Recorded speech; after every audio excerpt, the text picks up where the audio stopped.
নমস্কার বন্ধুরা, আশা করি সবাই ভালো আছেন, সুস্থ আছেন। সিনেমান পরিবারের তরফ থেকে সবাইকে স্বাগত জানাই। আজকের রেসিপিটি একটু অন্যরকম। বাড়িতে অবশ্যই এই রেসিপিটি একবার হলেও ট্রাই করবেন। রেসিপিটির নাম লেমন পেপার চিকেন। খুব কম উপকরণেই কিন্তু এই রেসিপিটি তৈরি হয়ে যাবে। প্রথমেই নিচ্ছি চিকেন। এখানে চিকেন আছে প্রায় 700 গ্রাম। এরপরে দিচ্ছি 1 টেবিল চামচ আদা বাটা এবং 1 টেবিল চামচ রসুন বাটা। তার সঙ্গে দিচ্ছি 4 টেবিল চামচ টক দই। যদি কাপ হিসেবে মেজার করেন তাহলে এটা হবে 1/4 কাপ। এরপর অ্যাড করছি 1 চামচ পরিমাণ নুন।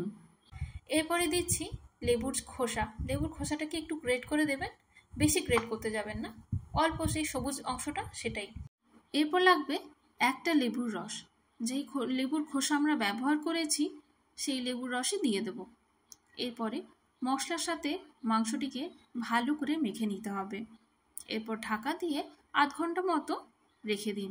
যদি আধ ঘন্টা সময় নাও থাকে 10 মিনিট অন্তত অবশ্যই রাখবেন। এরপরে চলে আসছি রান্নায়। গ্যাস অন করে কড়া বসিয়ে কড়াটা একটু গরম হলে তাতে দিচ্ছি সর্ষের তেল।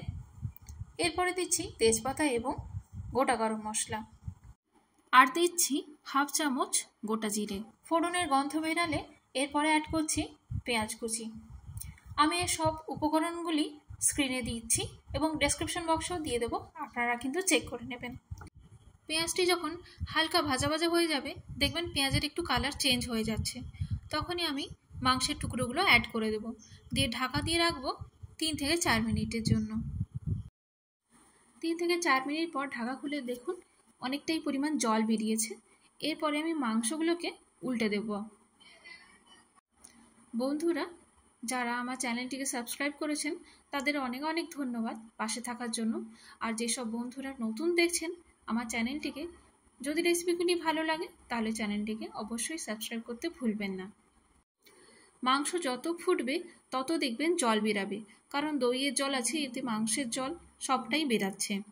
এরপরে দিচ্ছি 2টো লেবুর পাতা এবং সঙ্গে গোলমরিচের গুঁড়ো। যেহেতু লেমন পেপার চিকেন, লেমন তো আগে দেওয়া হয়ে গেছে, তাই এখন পেপার দিলাম। এবারে অ্যাড করে দিচ্ছি বাকি যে মাংসের মশলাটা ছিল সেটা। এবারে ভালো করে নেড়ে চেড়ে 10 মিনিট ঢাকা দিয়ে রান্না করতে হবে। 10 মিনিট পর দেখুন তেল কিভাবে বেরিয়েছে। এখন একটু চেক করে নেবেন মাংস সেদ্ধ হয়েছে কিনা। যদি মাংস সেদ্ধ না হয়ে থাকে আরও 5 মিনিট মতো ঢাকা দিয়ে রান্না করবেন। দিলাম গরম মশলা গুঁড়ো। এরপর দেব কর্নফ্লাওয়ারের একটা মিশ্রণ। 2 চামচ কর্নফ্লাওয়ারের সাথে 4 চামচ মতো জল মিশিয়ে একটি মিশ্রণ তৈরি করে সেইটা দিয়ে দিচ্ছি। এতে কি হয়, একটা গ্রেভি গ্রেভি ভাব তো আসেই, আর তেলগুলো কিন্তু মশলা থেকে সেপারেট হয়ে যায়। তাই যারা তেল খুব কম খেতে চান এই রান্নাটা করতে পারেন। ব্যাস, আমার মাংস প্রায় রেডি হয়ে গেছে। এবারে আমি নামিয়ে গরম গরম সার্ভ করছি। আশা করছি আজকের রেসিপিটি আপনাদের ভালো লেগেছে। দেখা হচ্ছে নেক্সট ব্লগে নতুন একটি রেসিপির সঙ্গে। ততক্ষণ সবাই ভালো থাকুন, সুস্থ থাকুন। ধন্যবাদ।